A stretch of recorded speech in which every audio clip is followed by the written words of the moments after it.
भिखारी का भाव होता है कि मेरे बालक भीख ना मांगे, मैं भीख मांगता हूँ, लेकिन मैं इन बालकों के लिए कुछ करके जाना चाहता हूँ, कुछ अपने लिए भी सुख, बहुत जीवन में दुख देखे, मैं सुख देखना चाहता हूँ, सुख देखना चाहता हूँ, कुछ करके जाना चाहता हूँ, मरने से पहले अपने बालकों के लिए कुछ करके जाना चाहता हूँ। ये किसका भाव है? भिखारी का। चलो ठीक है, भिखारी की कर दिया, कोई आपत्ति नहीं, किंतु एक जिसका जो भिखारी नहीं है, जो जैसे तैसे वो रिक्शा चला लेता है, उसका घर नहीं है, लेकिन हाँ रिक्शा चला के अपना पेट पालता, वो कहता है कि देखो मैं रिक्शा चलाता हूँ, मैं अपने बालकों के लिए कुछ कर देना चाहता हूँ, मैं मरने से पहले अपने बालकों के लिए कुछ करना चाहता हूँ, मैं रिक्शा चला करके पेट पालता हूँ, मेरे बालक रिक्शा चला के पेट ना पालने से लिए मैं कुछ करना चाहता हूँ।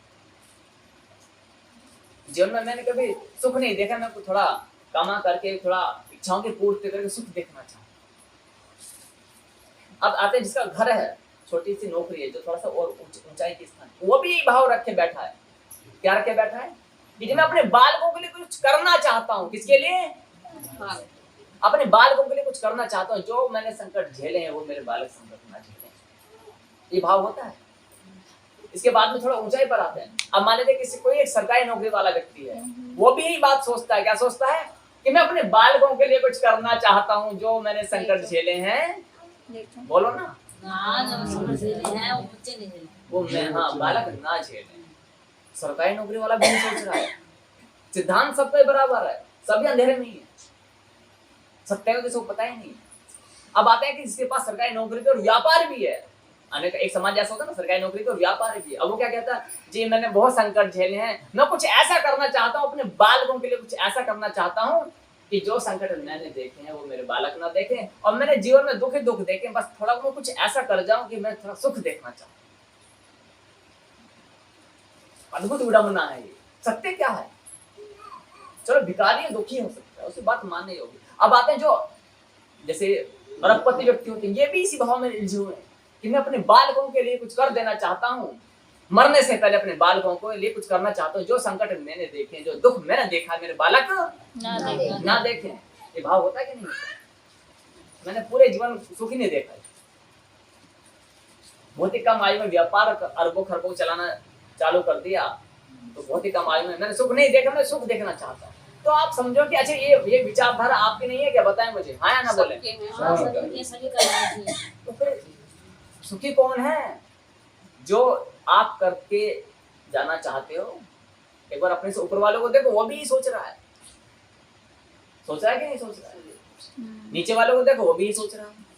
तो ना ऊपर जाने में लाभ है, ना नीचे आने में लाभ। जहां वहीं पर सुखी हो, बस यही ज्ञान है। आप जहां पर हो, जो आपके पास में है। एक ने बोला कि महाराज आप क्या पाना चाहते हो? कुछ नहीं, जो पाऊंगा इसका अर्थ वो मेरा नहीं है।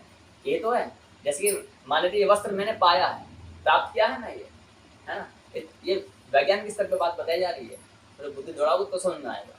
वैज्ञानिक के स्तर पर, साइंटिफिक, ये धोती मेरी नहीं है ना, मैंने प्राप्त की, किसने दी है मेरे को। ध्यान रखना, ये मेरी नहीं है, और समय से पहले ये फट भी जाएगी या कुछ ना कुछ हो जाएगा। अब जैसे ये चौकी है, ये चौकी है, या फिर ये गुरु गीता है ना, ये मैंने प्राप्त की है, तो ये पुरानी होगी, एक दिन नष्ट भी हो जानी होगी ना। उसी प्रकार से शरीर भी हमारा नहीं है। तो जो आप पाना चाहते हो वो छीन लिया जाएगा, जो आप बनना चाहते हो वो बिगड़ जाएगा। जैसे मिट्टी से मटका बनता है, और अंत में वो मटका क्या बन जाता है? मिट्टी बन जाता है। अंत में क्या बनता है? मिट्टी बनेगा, अंत में उसे मिल जाएगा, मूल में मिलेगा। तो क्या बनना और क्या पाना?